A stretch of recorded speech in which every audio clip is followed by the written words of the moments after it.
El hielo de Nibaria no perdona inocencias. Bajo una bóveda de auroras quebradas, la torre de ventilación de la colonia Arete centraba su luz como una lanza oxidada en la noche eterna. Desde lejos parecía un pulgar clavado en la garganta del planeta, de cerca, era una ciudad de metales, cables y memoria humana que se negaba a apagarse. Allí, sobre un promontorio de nieve compactada y contenedores helicoidales, un hombre caminaba con la calma de quien ha aprendido a medir los segundos como si fueran balas. El hombre, alto, rostro cincelado por la helada y el trabajo, piel cálida tostada por la atmosférica artificial de sus recuerdos, apareció pequeño ante la vastedad del cielo. Su nombre no importaba tanto como su postura, la mantuvo recta cuando todo a su alrededor pedía plegarse. A su mano izquierda, un anillo de plata, mate por los años y la ceremonia silenciosa de un pasado que no le permitiría rendirse, rozó el borde del guante. Ese anillo era una memoria guardada contra el olvido, la promesa hecha bajo un techo que ya no existía. A cada paso dejaba atrás huellas que el viento borraría en minutos, pero que quedaban grabadas en la mente de los que aún no miraban. Del otro lado del valle de escombros, cruzando un campo magnético que canturreaba como una sirena, ascendió una nave. No era una forma benevolente, su sombra se extendió como una lengua sobre la ciudad. De ella emergió una figura que encarnaba la certeza de otra galaxia. Ella era la reina de los que habían venido a catalogar y corregir, una mujer alienígena de piel azul rica como la noche profunda, trenzas que brillaban con reflejos dorados, rasgos idénticos y regulares hasta la enfermedad, cuya sola presencia imponía escala y cálculo.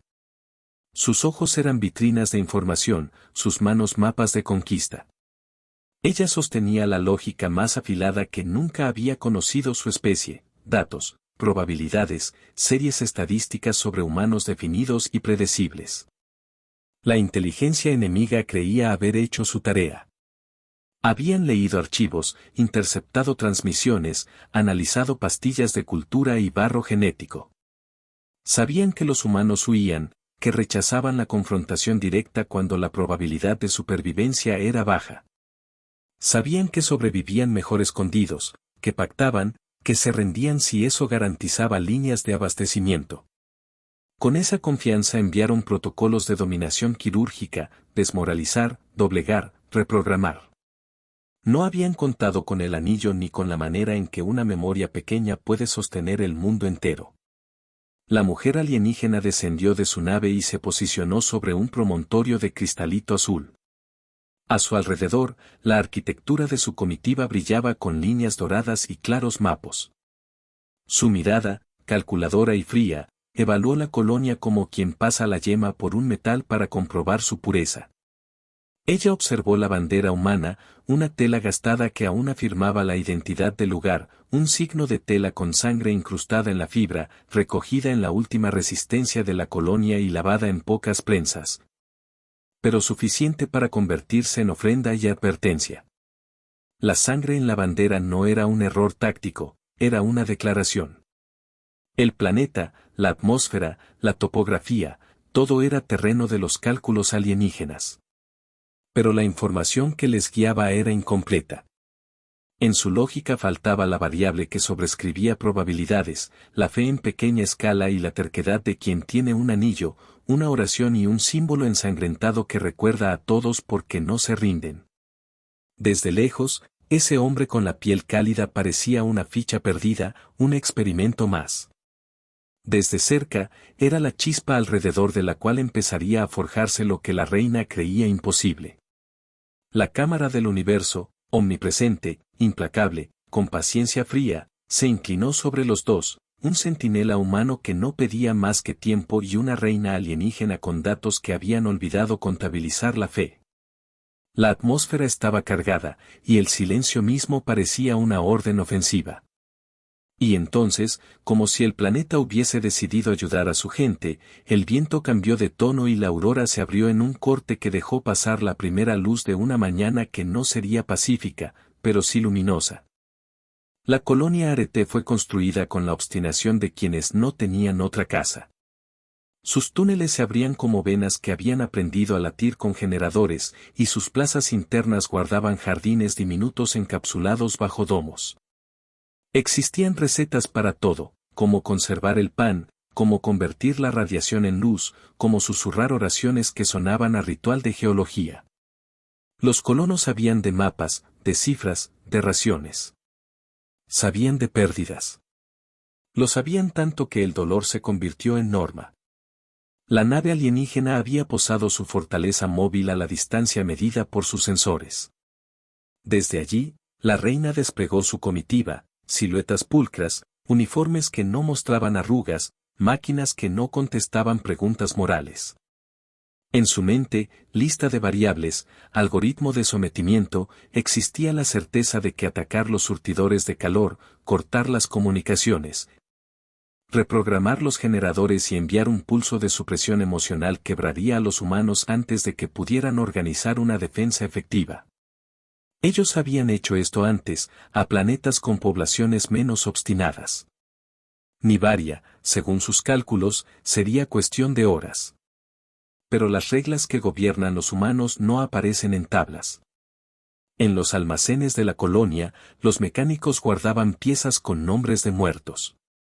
En la iglesia reutilizada, sala de máquinas que había sido bendecida por la costumbre, una pequeña caja contenía un rosario tallado de metal. Cada cuenta gastada era una oración muda que había viajado desde la tierra hasta la última línea de suministro. Ese rosario era la segunda memoria que cruzaba la historia de la ciudad, una plegaria encajada entre herramientas, capaz de sostener la calma cuando los datos fallaban. El hombre, cuya quietud traducía un cálculo propio, fue designado por el Consejo de Supervivencia para articular la resistencia. No por títulos, sino por mente. Era un táctico que pensaba en escalas, horas, días, generaciones. No era un general de retórica, sino un ingeniero de espera. Sus órdenes eran mapas sobre mapas, sus silencios eran ruedas de tiempo. Él sabía que no se ganaban todas las batallas, sabía también cuándo sacrificar un barrio para salvar una ciudad. Esa era su brutal matemática moral. La reina se movió por su fortaleza con la geometría de quien dibuja un triángulo y jamás deja un vértice sin control. Ella emitió directrices en señales lumínicas, prioridad, subyugación, pacificación. Sus equipos comenzaron a desplegar drones que humedecieron el aire con nanopolvo sedante, sus ondas enviaron pulso tras pulso para identificar picos emocionales. Sin embargo, su lógica recibió una anomalía, las transmisiones humanas que llegaron a sus sensores no tenían picos de pánico ni peticiones numéricas de ayuda.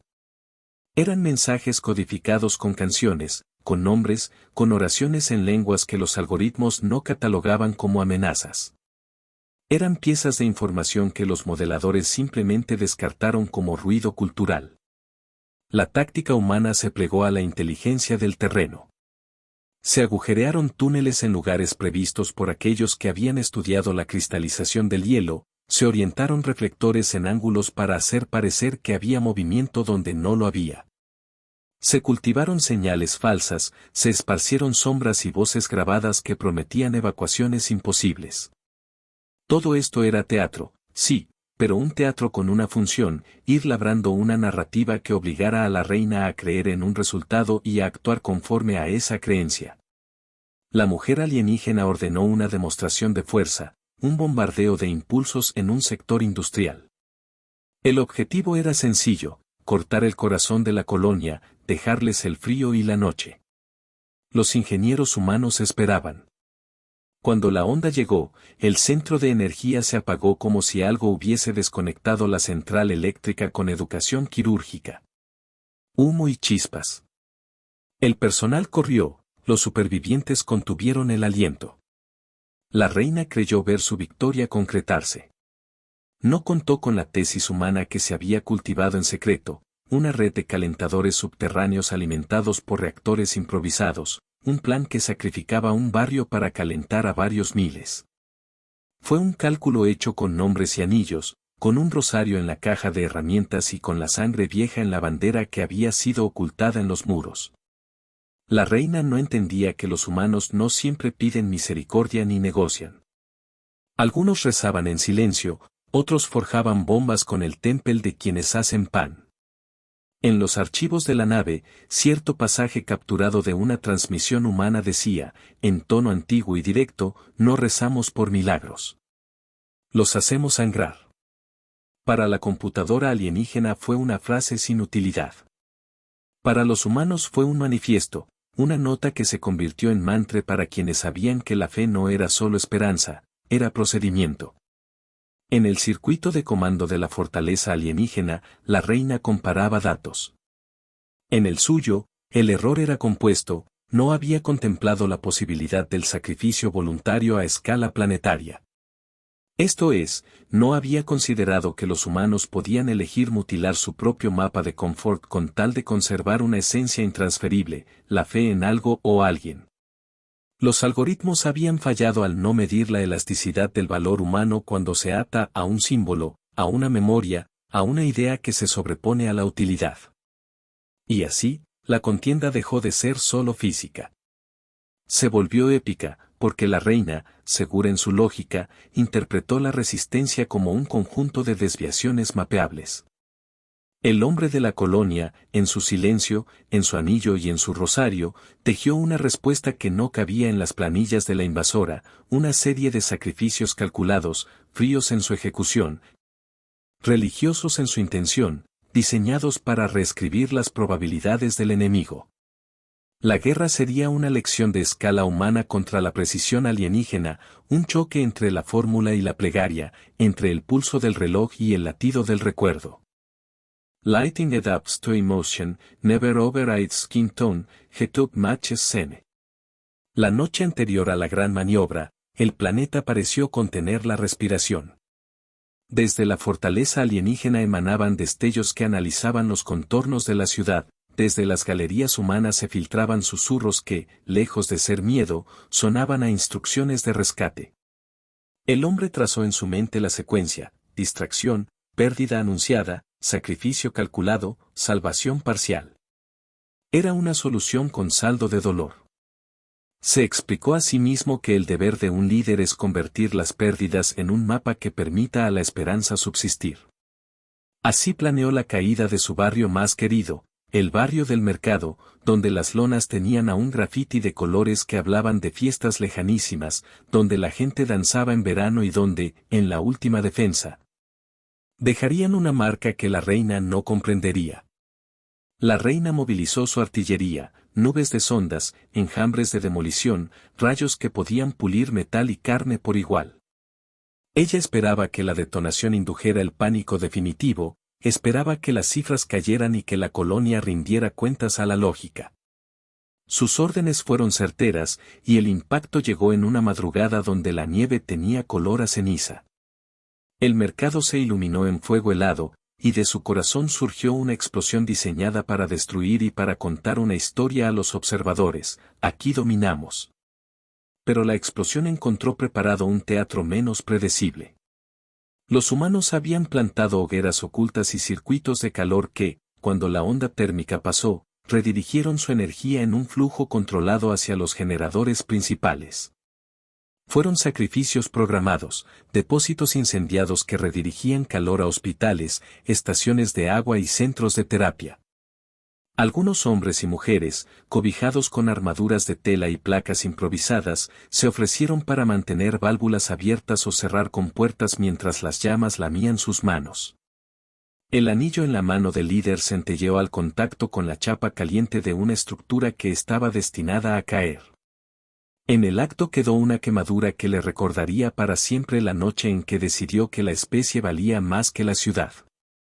La reina vio lo que la lógica no esperaba: un pueblo que hacía de la pérdida una herramienta. Ella, que siempre había reducido poblaciones a funciones, dudó por un instante.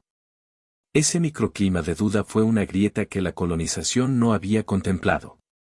En sus sensores aparecieron patrones de sacrificio, grupos que se dispersaban para formar pantallas humanas, buscas que se apagaban para simular ausencias, voces que se ofrecían como señuelos. El comportamiento no se ajustaba a su modelo de pánico. Era hermoso en la forma en que los humanos volvían la desgracia en escudo. En el corazón de ese teatro, el líder humano ejecutó el tramo más arriesgado. Una maniobra de articulación que requería que él y su pequeño destacamento desactivaran una red de pulsos que la reina empleaba para rastrear redes emocionales.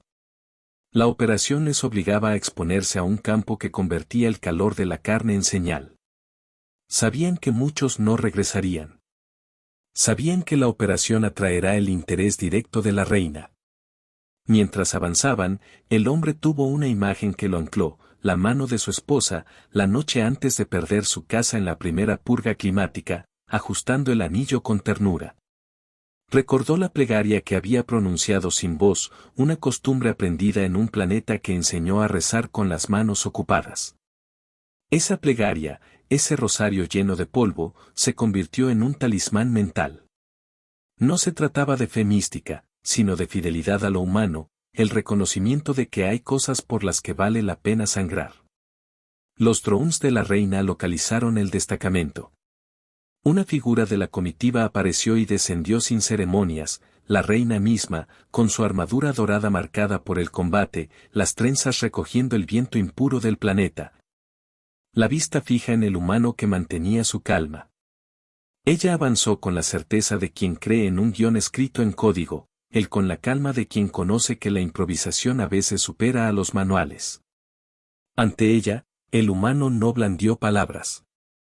La cámara interior, la que narra sin voz, mostró su rostro, una mezcla de agotamiento y convicción, piel cálida que contrastaba con la piel azul de la reina.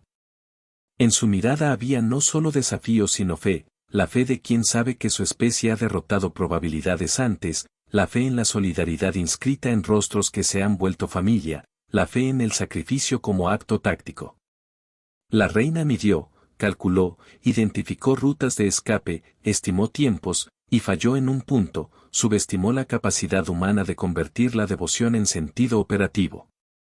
En un gesto casi teatral, el hombre dejó el arma a un lado y escribió una pequeña marca en la nieve con su propia sangre, una cruz antigua que su madre le había enseñado a trazar en las malas noches.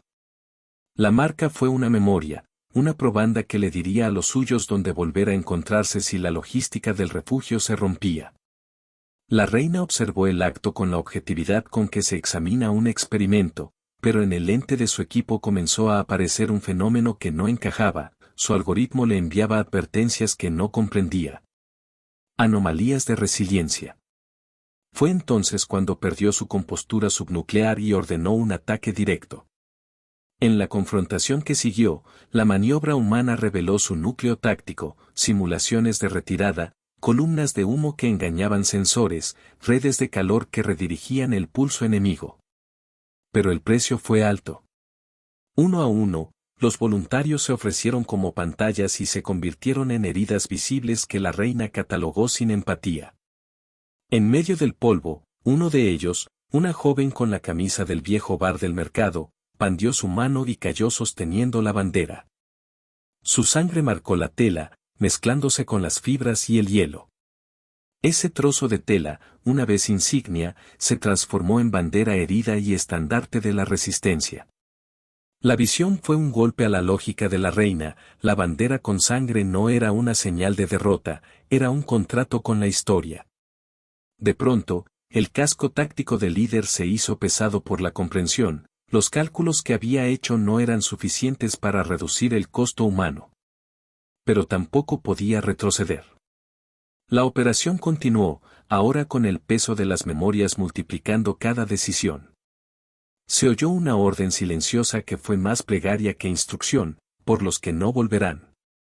Esa oración quedó suspendida en la noche como una llama fría. El verdadero momento de Goosebump sucedió cuando, con la reina a pocos pasos, el líder retiró el rosario del bolsillo de la sobrechaqueta y lo dejó caer deliberadamente frente a ella. No fue provocación, fue evidencia. El rosario, gastado y con cuentas manchadas, giró en la nieve y dejó ver el brillo del anillo de plata bajo una luz que parecía saber de despedidas. La reina miró la pieza con la curiosidad de quien analiza un objeto exótico, desconcertada por la carga que portaba. Allí no había códigos decodificables, solo memoria humana cruda, y esa visión, una reliquia que no rendía rendimientos ni aplicaciones, conmovió con una intensidad que ni los mejores sensores podrían cuantificar.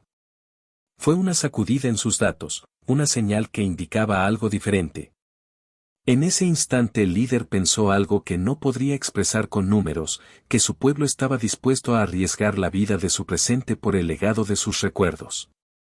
Y en su pecho prendió una llama fría de convicción, la batalla no era para ganar completamente, sino para demostrar que la fe humana podía cambiar la ecuación. La reina, por su parte, enfrentaba una meta imprevista, debía recalcular la legitimidad de su acción con base en un fenómeno que no entraba en sus modelos. Ambos se detuvieron en la orilla de lo irreversible. La hora decisiva no fue una sola explosión sino la sinfonía de 100 actos pequeños convertida en algo mayor.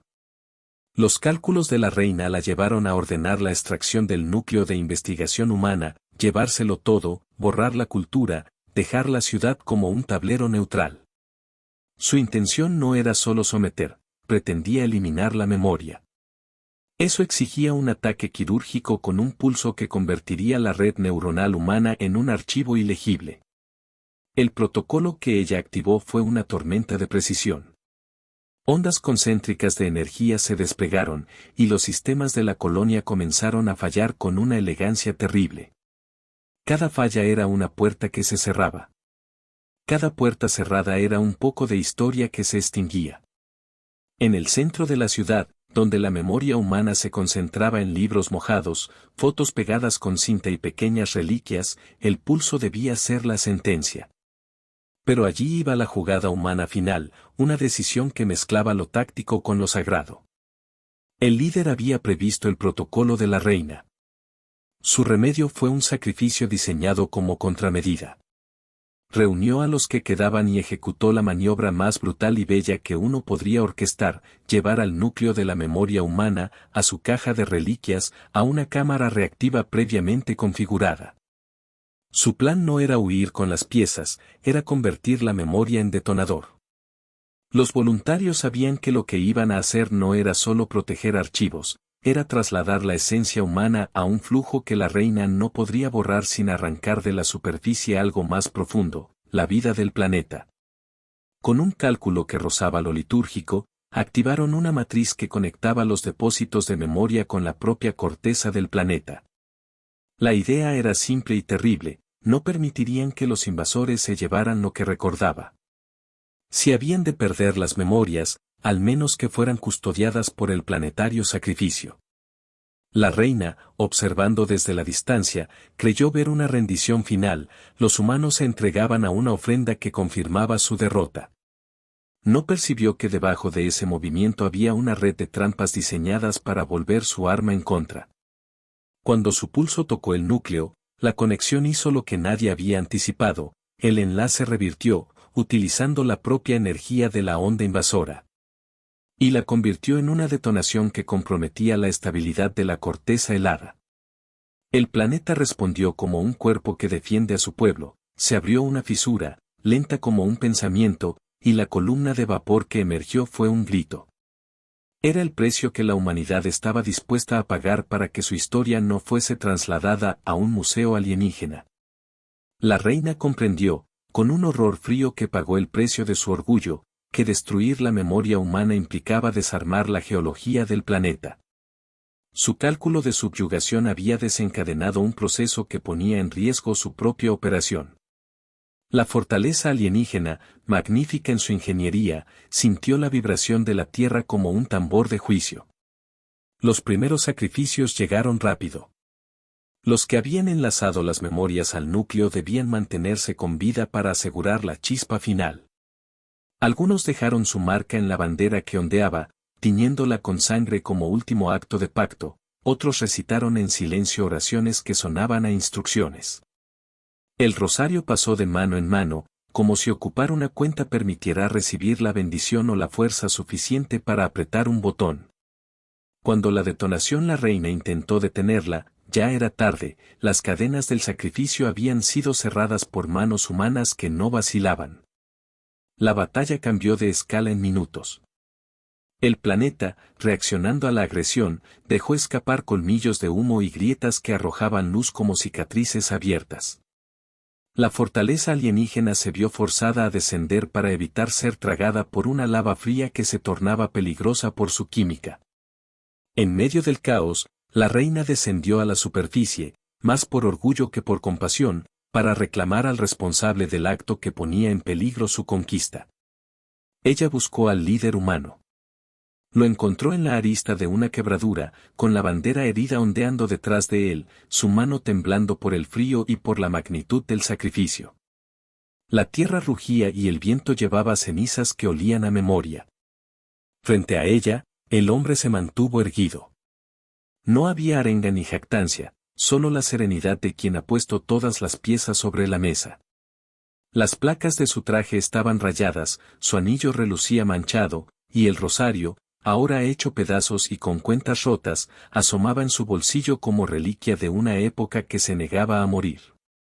La reina habló con gestos, con órdenes y estadísticas proyectadas en paneles desnudos que explotaban en la nada, porque su plataforma no aceptaba votos de misericordia.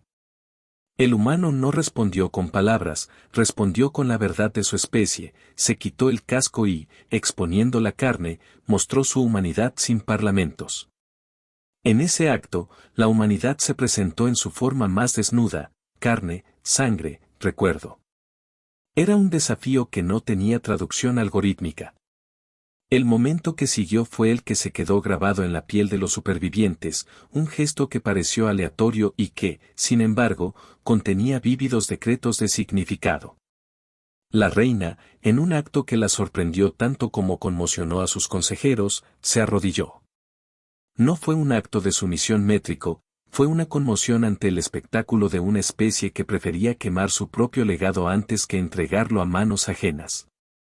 La visión de una mujer alienígena, de piel azul y trenzas doradas, rodillas tocando hielo, frente a un hombre con la piel cálida que se mantenía de pie mientras todo se derrumbaba, rompió filtros y protocolos.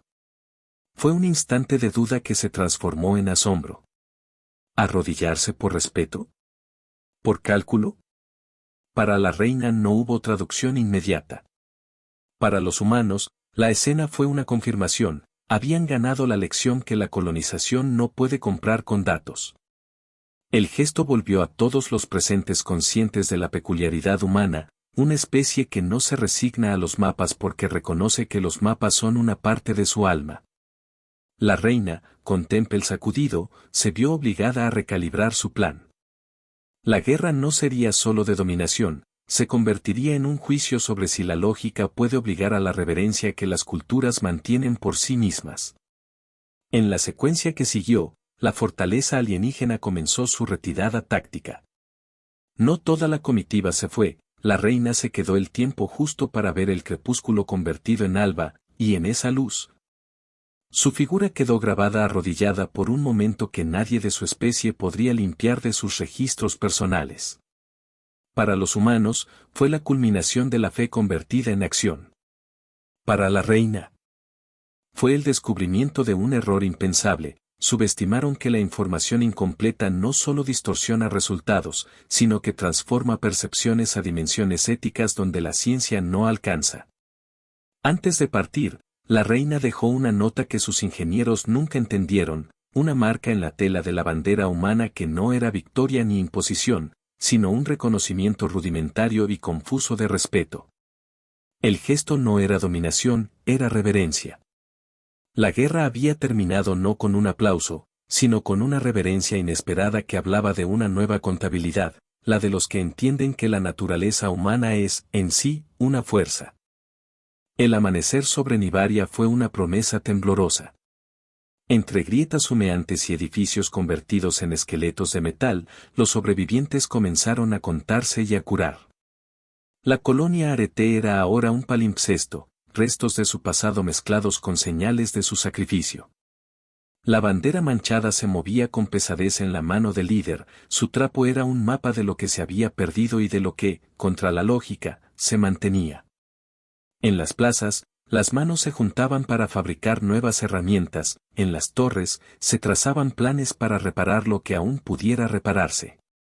En el aire quedó la sensación de que algo fundamental había cambiado, la reina se había enfrentado a una verdad que su ciencia no podía negar. La reina, antes de alejarse con su estación, hizo un gesto que pocas veces registraban sus archivos, se acercó y tocó la bandera. Fue un contacto breve, una caricia que tuvo más de curiosidad que de posesión. Para ella, la marca era la evidencia de que la especie era capaz de sacrificar un planeta por su cultura, y eso rompía con cualquier esquema de conquista. Sus consejeros, incapaces de traducir el gesto a modelos, lo anotaron como anomalía. Para los humanos fue lectura clara, habíamos sido vistos, no como recursos, sino como custodios de algo que el universo no tenía derecho a robar. Las historias que se cuentan después de la guerra suelen buscar héroes y villanos. En Ibaria, la narración ofreció matices, héroes que decidieron la pérdida para que la memoria no quedara en manos equivocadas, villanos que aprendieron a la fuerza que los datos sin contexto son instrumentos peligrosos. El líder humano no reclamó trofeos.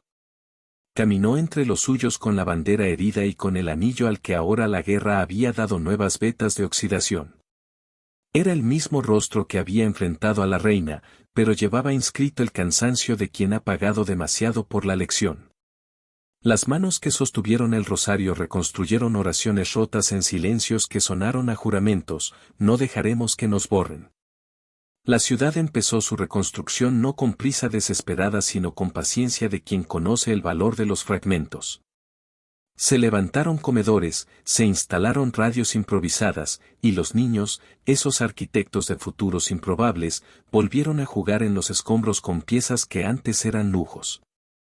Un mecánico cosió la bandera con retazos y sangre seca, y mientras cosía, contó a los jóvenes por qué cada hebra tenía su historia. Contó del anillo, de la plegaria, del rosario, de la sangre en la tela.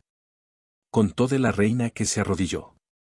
Los relatos se volvieron lecciones, las historias eran ahora la materia prima de la civilización. En algún lugar de la nave retirándose, la reina revisó las grabaciones. Observó el gesto humano con una atención que no podía ser simulada por sus sistemas. Comprendió que, aunque su especie dominara por un periodo, había factores que la ciencia no lograba anular, la capacidad humana para enlazar sentido a los signos, para convertir pérdida en estrategia y fe en arma. Su triunfo momentáneo se había transformado en aprendizaje. Para ella, la lección fue el comienzo de una nueva relación con una especie que había demostrado no encajar en sus modelos. Algunos de aquellos que se sacrificaron no volvieron a la superficie. Sus nombres quedaron escritos en placas improvisadas y en la memoria viva de quienes continuaron. Sus actos no fueron vanos, la memoria que salvaguardaron se convirtió en un patrimonio intangible que los colonos juraron proteger a toda costa. En los años venideros, la colonia Arete no volvió a ser la misma, era más vigilante, más orgullosa y más consciente de la falibilidad de las cifras. Aquella lección se enseñó en escuelas improvisadas, que la información incompleta es un arma que puede romper la comprensión y que la fe, aun en sus formas más prácticas, hace a los humanos impredecibles y, por ende, poderosos. En la reconstrucción surgió un estribillo que resonaba en las paredes: no rezamos por milagros. Los hacemos sangrar. La frase, convertida en credo, no buscaba justificar la violencia. Era un recordatorio de que la acción humana es también ritual, que la resistencia puede ser táctica y que las creencias pueden servir como planes operativos. Hubo un día en que la reina regresó. No con tropas sino con emisarios menores que buscaban establecer canales, el universo no se había vuelto amable, pero la experiencia pesaba. La visita fue un protocolo de reconocimiento más que una paz. Los posaderos humanos conversaron en tonos graves con la delegación alienígena y ofrecieron pan. Hubo un intercambio de objetos curiosos, la reina dejó una pieza de su armadura como símbolo de algo que no tenía nombre, los humanos entregaron un fragmento de su bandera. El objeto alienígena se colocó junto al anillo y al rosario en un altar improvisado, símbolos de encuentro, no de rendición. Con el tiempo, la historia de Nibaria se contó en otras colonias, en radiotransmisiones que cruzaron el vacío. Servía como advertencia para quienes estudiaban conquistas, no discriminar el valor humano en cifras. Servía también como epopeya para quienes creían que la fe, en manos hábiles y con decisiones difíciles, podía torcer la historia. La memoria de los caídos se convirtió en enseñanza y sus símbolos, el anillo, la oración silente, la sangre sobre la bandera, fueron recitados en ceremonias que mezclaban dolor con orgullo. Un día, mientras la mañana lavaba la ciudad con tonos de acero y plata, los niños dejaron de jugar por un instante para mirar una pequeña ceremonia improvisada en la plaza donde antes estuvo el mercado. Un mecánico que había cosido la bandera con manos temblorosas clavó una placa de metal en un montón de piedras, nombres garabateados, fechas, una línea torcida que hablaba de sacrificio y memoria. El anillo de plata quedó dentro de la caja sobre la placa, el rosario enrollado junto a él, y la tela manchada colgando como testigo de que algo esencial había permanecido intacto pese a todo, la elección de no ser borrados. Pasaron estaciones y Nibaria cicatrizó a su manera. Se aprendió a leer las grietas como mapas y a escuchar el crujir de la corteza como si fuera un viejo narrador. Las primeras escuelas enseñaron cifras, física de hielo y, junto a ellas, la historia de una bandera ensangrentada convertida en estandarte. En las noches, los ancianos contaban la maniobra del mercado y la caída voluntaria de barrios como si fueran mitos fundacionales, los jóvenes repitieron la consigna con una mezcla de ironía y solemnidad. No rezamos por milagros. Los hacemos sangrar. La frase no fue lectura de odio sino un manifiesto táctico, la fe, en ese lugar, era una herramienta afilada. La reina regresó una vez más, años después, esta vez con pasos menos seguros. No traía armas grandiosas, traía preguntas. Su delegación permaneció discreta, en los límites de un pueblo que había aprendido a mirar sin dar la espalda a sus heridas. Ella caminó sola hasta el altar improvisado y se detuvo frente a la caja donde reposaban el anillo, el rosario y el fragmento de su propia armadura, devuelto en gesto de intercambio simbólico. Sus dedos recorrieron la superficie fría del metal humano, como quien explora un lenguaje que todavía no entiende. Luego, sin fanfarria, tocó la tela. Fue un acto pequeño y significativo, una caricia sobre la fibra que había visto sangre y había entendido, por fin, que la violencia de conservar la memoria no siempre es vanidad, sino a menudo un pacto con el pasado. La escena quedó grabada en las mentes de quienes la presenciaron.